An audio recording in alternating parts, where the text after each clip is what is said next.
ದಾಸರ ಪದಗಳು ಅಫ್ಕೋರ್ಸ್ ನಿಮ್ಮ ಬಾಯಲ್ಲಿ ತುಂಬ ಕೇಳಿದ್ದೀನಿ. ಏಕೆ ಮಲಗಿ ಹರಿ ಏನು ಆಯಾಸ.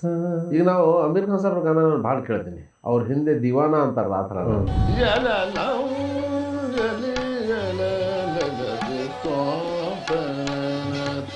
ನಿಮ್ಮ ವಾದ್ಯಕ್ಕೆ ನೀವು ಸಾರಂಗಿ ನುಡಿಸೋದಕ್ಕೇನೆ ಪ್ರಶಸ್ತಿಗಳು ಬಂದಿದೆ. ದೊಡ್ಡವರು ಅದಕ್ಕೆ ಆಹಾ ಅಂತ ಹೇಳಿದರೆ ಅದಕ್ಕಿಂತ ದೊಡ್ಡ ಪ್ರಶಸ್ತಿ ಇನ್ನೊಂದಿರೋದು.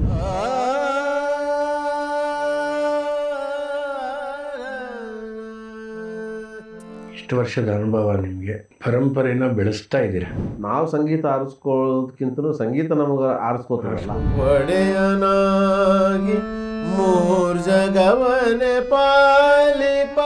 ಏನೋ ಒಂದು ಸ್ವಾಭಿಮಾನದಲ್ಲಿ ಇವತ್ತಿದ್ದೀವಿ ಅಂದರೆ ಅದಕ್ಕೆ ಕಾರಣ ಸಂಗೀತ. ನಮ್ಮ ಗುರುಗಳು ಹೇಳೋರು, ನೀ ಸರಸ್ವತಿ ಸೇವಾ ಮಾಡು, ಲಕ್ಷ್ಮೀನಾಕಿ ಕಿವಿ ಹಿಡ್ಕೊಂಡು ಕರ್ಕೊಂಡು ಬರ್ತಾಳೆ ನನ್ನ ಕಡೆ ಅಂತ.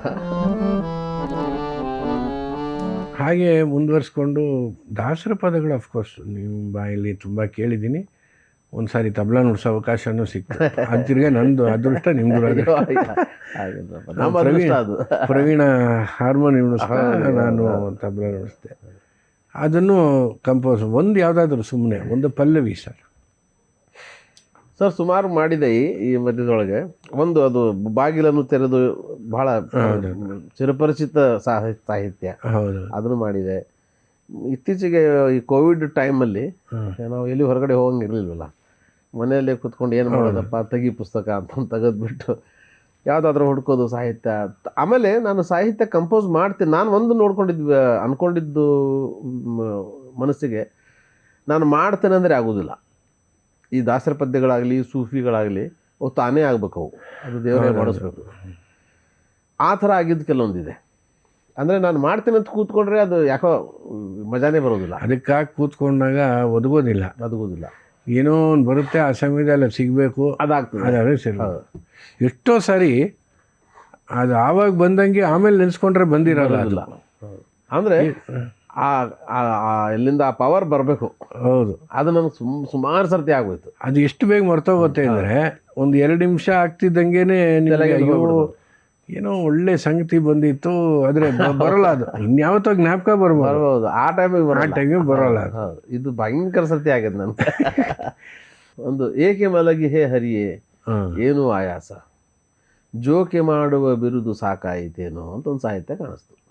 ಅದನ್ನು ಹಾಡಿರ್ಬೋದು, ಬೇರೆ ಕಲಾವಿದರು ಹಾಡಿರ್ಬೋದು. ನನಗೆ ಅಲ್ಲಿ ಒಂದು ಆ ದಾಸರು ಏನು ಹೇಳಲಿಕ್ಕೆ ಪ್ರಯತ್ನ ಮಾಡಲಿಕ್ಕತ್ತಾರ ಅನ್ನೋದ್ರ ವಿಚಾರಕ್ಕೆ ಬಿದ್ದುಬಿಟ್ಟೆ ನಾನು. ಏಕೆ ಮಲಗಿ ಹರಿಯೇ ಏನು ಆಯಾಸ ಅಂತ ಕೇಳ್ತಿರ್ಬೇಕಾದ್ರೆ ಅವರು, ಏನಪ್ಪ ನೀ ಯಾಕೆ ದಣದು ಬಿಟ್ಟು, ನಿನಗೆ ದಣು ಆಗಿಬಿಟ್ರೆ ನಮ್ಗತಿ ಏನು ಅನ್ನೋ ಥರ ಒಂದು ಕಡೆ ಕಾಣಿಸ್ತದೆ. ಇನ್ನೊಂದು ಕಡೆ ಏನು ಆಯಿತಾ, ಎಲ್ಲರೂ ನೋಡಿ ಆಯಿತಾ, ನಿಂದು ಸಾಕಾಯ್ತಲ್ಲ ನಿನಗೆ ಅಂತ ಹಿಂಗೆ ವ್ಯಂಗ್ಯವಾಗಿ ಹೇಳ್ತಾ ಇದ್ದಾರಾ ಅಥವಾ ಏನು ಅಂತ ಹಿಂಗೆ ಆ ದ್ವಂದ್ವದೊಳಗೆ ಬಿದ್ದೆ. ಆಮೇಲೆ ಅನ್ನಿಸ್ತಿಲ್ಲ, ಅವನ ಜೊತೆ ಏನು ದ್ವಂದ್ವ ಆಡೋದು, ಎಲ್ಲ ನಾಟಕದ ಕಪಟ ನಾಟಕ ಸೂತ್ರಧಾರಿ ಅವನೇ, ಮಾಡಿಸೋದು ಅವನೇ, ಎಲ್ಲ ಅವನೇ. ಆವಾಗ ಇದರಿಂದ ನಾನೊಂದು ಕಂಪೋಸಿಂಗ್ ನನಗೆ ತಲೆಯಾಗಿ ಬರ್ತದೆ. ಅದು ಏಕೆ ಮಲಗಿ ಹರಿ ಏನು ಆಯಾಸ, ಜೋಕೆ ಮಾಡುವ ಬಿರುದು ಸಾಕಾಯಿತೇನು, ಏಕೆ ಮಲಗಿ ಹರಿ ಏನು ಆಯಾಸ, ಏನು ಆಯಾಸ.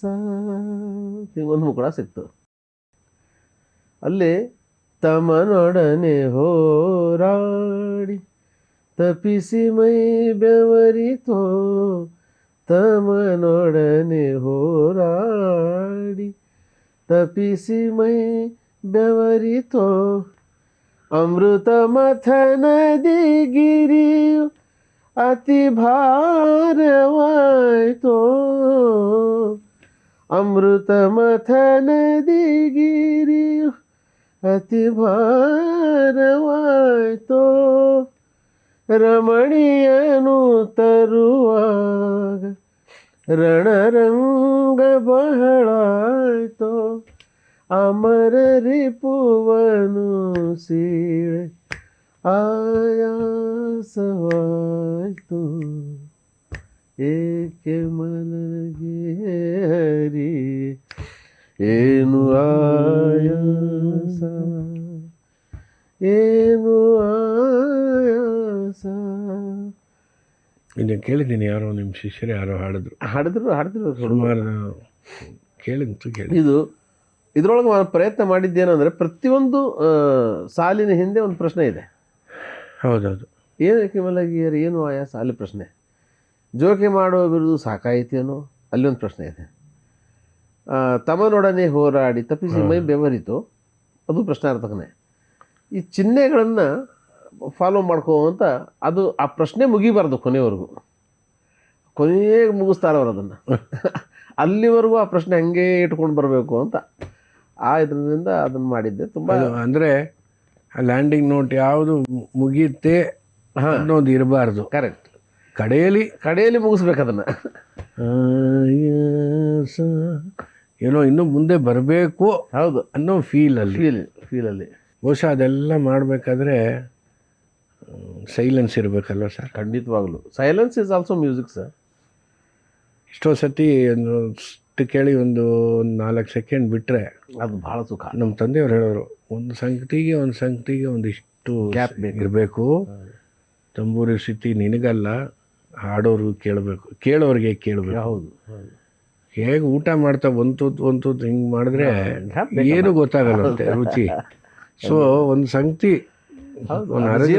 ಜೀರ್ಣ ಆಗಿ ಒಂದು ಅಂತ್ಯಾಕ್ಷರಿ ಥರ ಇರಬೇಕು ಕಣೋ. ಇದ್ರ ಕೊನೆಯ ಸ್ವರ, ಅದ್ರ ಶುರುವಿನ ಸ್ವರ, ಅದಕ್ಕೆ ಒಂದು ರಿಲೇಷನ್ ಇದ್ರೇನೆ. ಹೌದು. ಇಲ್ಲ ಅಂದರೆ ಆ ಮನೋಧರ್ಮ ಅಂತ ಅಂದರೆ ಹಂಗೆ ಅಂತಲ್ಲ, ಒಟ್ಟಿನಲ್ಲಿ ಸತ್ಯವಾದ ಮಾತದು. ಆ ಸೈಲೆನ್ಸು, ಆ ತಂಬೂರಿ, ಆ ನಾದ. ಹೌದು, ಆ ನಾದ ಬೇಕು ಮಧ್ಯದಲ್ಲಿ.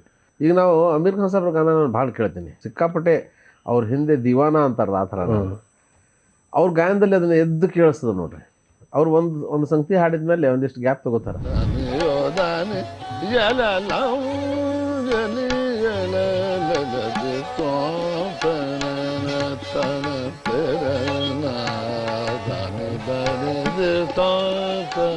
ಲೇಟರ್ ಡೇಸಲ್ಲಿ ಕುಮಾರ್ ಗಾಂಧರ್ವ ಅವ್ರಿಗೆ ಹಾಡೋಕ್ಕಾಗದೆ ಹೌದೌದು ಇಷ್ಟಿಷ್ಟೇ ಸಂಗತಿ ಆದರೂ ಹೌದು ಏನು ಸುಂದರವಾಗಿ ಇರೋದು. ಹೌದು, ಸುಖ. ಈವನ್ ಭೀಮಸೇನ್ ಜೋಶಿ ಅವ್ರ ಗಾಯನದೊಳಗೆ ಹೌದೌದು ಇದೆಲ್ಲ ಅಂದರೆ ಕಂಪ್ಲೀಟ್ ಅನಿಸೋದು ಅದು. ಹೌದು, ಅವ್ರ ಗಾನ ಕೇಳಿದ ಮೇಲೆ ಕ್ಯಾ ಬಾತ್ ಅಂತ. ಅಷ್ಟು ತಾನು ಹೊಡೆದು ಒಂದು 3 ಸೆಕೆಂಡು ಅವ್ರಿಗೇನು ಸುಸ್ತಾಗಿರಲ್ಲ. ಬಟ್ ಅದು ಬೇಕಾಗಿರೋದು ಅಲ್ಲಿ ಬೇಕಾಗಿರೋದು. ಹೌದು, ಅದು ಒಂದು ದೊಡ್ಡ ಇದು. ಏನಪ್ಪ ಅದು ದೊಡ್ಡ ಪರ್ವತಗಳಿದ್ದಂಗೆ ಅವರೆಲ್ಲ. ದೊಡ್ಡ ತಮ್ಮದೇ ಆದಂಥ ಒಂದು ಜಗತ್ತನ್ನು ಸೃಷ್ಟಿ ಮಾಡಿರ್ತಕ್ಕಂಥ ಕಲಾವಿದರು. ಅದಕ್ಕಾಗಿ ಒಂದೊಂದು ಪದಗಳು ಅಂತೀವಲ್ಲ, ಲೆಜೆಂಡ್ ಅಂತ, ಅಂಥದಕ್ಕೆ ಅಂಥವ್ರಿಗೆ ಸೂಟ್ ಆಗ್ತಾವೆ ಅವು. ಎಲ್ಲರಿಗೂ ಸೂಟ್ ಆಗೋದಿಲ್ಲ ಆ ಪದಗಳು. ಅಂದರೆ ಅದು ಎಷ್ಟು ಕಷ್ಟಪಟ್ಟವರು, ಎಷ್ಟು ಅನುಭವ. ಹೌದು. ಆಮೇಲೆ ಇಡೀ ಜೀವನ ಅದರಲ್ಲಿ ತೇದು ತೇದು ತೇದು ತೇದು ಆ ಮಟ್ಟಕ್ಕೆ ಅವ್ರು ಬಂದು ಆ ಒಂದು ಏನಂತೀವಿ ನಾವು ಅದಕ್ಕೆ ಆಧ್ಯಾತ್ಮಿಕ ಒಂದು ಸುಖ ಸಂಗೀತದೊಳಗೆ ಅಲ್ಲಿ ತರಬೇಕಾದ್ರೆ ಅವ್ರು ಎಷ್ಟು ಕಷ್ಟಪಟ್ಟಿರ್ತಾರೆ, ಎಷ್ಟು ಹೆಜ್ಜೆ ಹಿಡಿದ್ರೆ ಸಾಕು. ಅದಕ್ಕೆ ಲಿಜೆಂಡ್ ಅಂದ್ರೆ ಅಡ್ಡಿ ಇಲ್ರಿಪ್ಪ. ಅವತ್ತು ಗುಲಾಮ್ ಅಲಿದಿತ್ತು ಚೌಡೆಯಲ್ಲಿ, ನಾನು ಹೋಗಿರಲಿಲ್ಲ. ಐ ಥಿಂಕ್ ಪ್ರಸಾದ್ ಅಥವಾ ಇನ್ಯಾರೋ ಹೋಗಿದ್ದೆ ನಾನು. ಅವಾಗ ಆಗಿನ ಕಾಲಕ್ಕೆ 700, 800, 1000 ಟಿಕೆಟ್ ಬಂದ್ಬಿಡ್ತು ಕಣ. ಒಂದು ಸಹ ಹಿಡಿದ್ರು ಬಂತು. ಅಂದರೆ ಆ ಅಲೈನ್ಮೆಂಟು ಹಾರ್ಮೋನಿಯಂ, ಯಾಕೆಂದರೆ ಹಾರ್ಮೋನಿಯಂ ಜೊತೆ ಆಡ್ಬೇಕಾದ್ರೆ ತುಂಬ ಹುಷಾರು. ಅದು ಹಾರ್ಮೋನಿಯಂ ಕೀಬೋರ್ಡ್ ಥರನೇ ಆ ಕಡೆ ಈ ಕಡೆ ನಿಮಗೆ ಹೋದರೆ ಅದು ಕೇಳಲ್ಲ. ಅದೇನು ಅಡ್ಜಸ್ಟ್ ಆಗೋದಿಲ್ಲ. ಆಮೇಲೆ ಆ ವಾದ್ಯನೂ ಚೆನ್ನಾಗಿ ಟ್ಯೂನ್ ಆಗಿದ್ದಿದ್ರೆ ಚೆನ್ನಾಗಿ ಕೇಳಿಸ್ತದೆ. ಹೌದು, ಆ ವಾದ್ಯನೂ ಟ್ಯೂನಿಂಗ್ ಇಲ್ಲದೆ ಇತ್ತಂದ್ರೆ ತುಂಬ ಕಷ್ಟ ಆಗುತ್ತೆ ಸರ್. ಹಾಗೆ ನಿಮ್ಮ ಅನುಭವ ಎಲ್ಲ ಹೇಳಿದ್ರಿ. ಪ್ರಶಸ್ತಿಗಳು ಎಷ್ಟೋ ಬಂದಿವೆ, ಇನ್ನೂ ಬರಬೇಕು. ಅಲ್ಲಲ್ಲ, ಅದು ಇರುತ್ತೆ ಸರ್ ಒಂದೊಂದು ಸಾರಿ. ಅದು ಏನು ಮಾಡೋಕ್ಕಾಗಲ್ಲ. ಆಮೇಲೆ ನಿಮಗೆ ನಿಮ್ಮ ವಾದ್ಯಕ್ಕೆ, ನೀವು ಸಾರಂಗಿ ನುಡಿಸೋದಕ್ಕೇ ಪ್ರಶಸ್ತಿಗಳು ಬಂದಿದೆ. ಆದರೆ ಸರ್ ಮಜಾ ಇಲ್ಲೇನು ಅಂದರೆ ಅದು ಯಾವಾಗಲೂ ನಿಮ್ಮಂಥ ದೊಡ್ಡವರು ಅದಕ್ಕೆ ಆಹಾ ಅಂತ ಹೇಳಿದರೆ ಅದಕ್ಕಿಂತ ದೊಡ್ಡ ಪ್ರಶಸ್ತಿ ಇನ್ನೊಂದಿರೋದಿಲ್ಲ. ಹೌದು, ಅಲ್ಲ ನಾವು ದೊಡ್ಡವರಲ್ಲ, ಆದರೂ ಅದು ಅನ್ನಲೇಬೇಕು ಸರ್. ಅಲ್ಲ, ಅಂಥವ್ರು ಯಾರಾದರೂ ಅದನ್ನು ಅಪ್ರಿಷಿಯೇಟ್ ಮಾಡಿದರೆ ಅದು ಯಾವುದೇ ಪ್ರಶಸ್ತಿಗಿಂತಲೂ ದೊಡ್ಡದಾಗಿರ್ತದೆ ಅದು. ನನ್ನ ಪ್ರಕಾರ ನಿಜವಾದ ನೀವು ಸಂಗೀತಗಾರರಾದರೆ ಒಳ್ಳೇದು ಕೇಳಿದ್ರೆ ನಿಮಗೆ ನಿಮ್ಮವನೋ ನಿಮ್ಮ ಶಿಷ್ಯನೋ ಯಾರು ಬಂದೂನೋ ನಿಮ್ಮ ಶತ್ರುನೋ ಒಳ್ಳೇದು ಕೇಳಿದ್ರೆ ಆಹಾ ಅನಿಸ್ತೈತೆ. ಮತ್ತದು ಒಳ್ಳೇದಿದ್ರೆ ಬಂದ್ಬಿಡ್ಬೇಕು, ಇಲ್ಲಿಂದ ಬಂದ್ಬಿಡ್ಬೇಕು, ಬಂದೇ ಬಿಡುತ್ತದು, ಇಟ್ಕೊಳಕ್ಕೆ ಆಗೋದೇ ಇಲ್ಲ. ನಮ್ಮ ತಂದೆಯವರು ನನಗೆ ಯಾವಾಗಲೂ ಹೇಳ್ತಾ ಇದ್ರು, ನೋಡಪ್ಪ ಸಂಗೀತ ಪ್ರೀತಿ ಮಾಡೋ ವಿಷಯ, ಅದು ಯಾರ ಕಡೆನೂ ಇರ್ಬೋದು, ಅದಕ್ಕೆ ನೀನು ಅದನ್ನು ಯಾವಾಗಲೂ ಪ್ರೀತಿಯಿಂದಲೇ ನೋಡ್ಬೇಕು ನೀನು. ಅಮೀರ್ ಖುಸ್ರೋ ಒಂದು ಕಡೆ ಹೇಳ್ತಾರೆ, ಸಂಗೀತ ಸಾಹಿತ್ಯ ಇದು ವಿಲಾಸಕ್ಕಾಗಿ ಬಳಸುವಂಥದ್ದಲ್ಲ, ಇದು ಆತ್ಮದ ವಿಕಾಸಕ್ಕಾಗಿ ಬಳಸುವಂಥದ್ದು ಅಂತ. ಅವೆಲ್ಲ ಎಷ್ಟು ಸತ್ಯವಾದ ಮಾತುಗಳು ಸರ್. ಇಷ್ಟು ವರ್ಷದ ಅನುಭವ ನಿಮಗೆ, ಪರಂಪರೆನ ಬೆಳೆಸ್ತಾ ಇದ್ದೀರಾ, ಜೊತೆಗೆ ಮಕ್ಕಳು ಸಂಗೀತಗಾರರಾಗಿದ್ದಾರೆ, ಮಾಡ್ತಾ ಇದ್ದಾರೆ. ಭಾಳ ಸರ್ಫರಾಜು ಸಾರಂಗಿ ನುಡಿಸ್ತಾನೆ, ಸರೋದು ನುಡಿಸ್ತಾನೆ, ಇಬ್ಬರು ಹಾಡ್ತಾರೆ. ಸೊ ಇನ್ನೊಂದು 2 ತಲೆಮಾರು ಸಂಗೀತ ಹೋಗ್ಬೇಕಲ್ಲ ಸರ್, ಅದು ಮುಂದೆ ಹೋಗುತ್ತೆ. ಯಾಕಂದರೆ ನಿಮ್ಮ ಬಲ ಇದೆ, ನಿಮ್ಮ ಆಶೀರ್ವಾದ ಇದೆ, ಖುಷಿ ಆಯಿತು ಪರಮಾತ್ಮನ ಆಶೀರ್ವಾದ. ಯಾಕೆಂದರೆ ಎಷ್ಟೋ ಸತಿ ಹೇಳ್ತಾ ಇರ್ತೀನಿ, ಈಗ ನಾವೇ ತಂದೆಗಳಾಗಿ ಬೆಳಕನು ಕಷ್ಟಪಟ್ಟಿದ್ದೀವಿ ನಾವು, ಇವತ್ತಿದ್ರೆ ನಾಳೆ ಇಲ್ಲ, ನಾಳೆ ಇದ್ದರೆ ಸಂಗೀತದಲ್ಲಿ ಅದು ಕಷ್ಟ ಅಂತ. ಈಗ ನೀವು ಬಂದಾಗ ಇದಕ್ಕೂ ಅವಾಗ ನಿಮಗೆ ಒಂದಷ್ಟು ಜನ ಸಿಕ್ಕಿದ್ರು, ಆಮೇಲೆ ಸುಮಾರು ರೆಕಾರ್ಡಿಂಗ್ ನಡೆಯೋದು, ಏನೋ ಒಂದು ತಿಂಗಳಿಗೆ ಒಂದು 10 ದಿನ ಆದರೂ ಏನೋ ಒಂದಿರೋ ಕೆಲಸ ಇರ್ತಿತ್ತು. ಯಾಕೆಂದರೆ ಕಾರ್ಯಕ್ರಮಗಳು ಅಷ್ಟೊಂದು ಆಗುತ್ತೋ ಇಲ್ಲೋ ಗೊತ್ತಿಲ್ಲ. ಕರೆಕ್ಟ್, ಅದು ಅದಕ್ಕೇನು ಹೇಳೋಕ್ಕಾಗೋದಿಲ್ಲ. ಹೇಳೋಕ್ಕಾಗಲ್ಲ.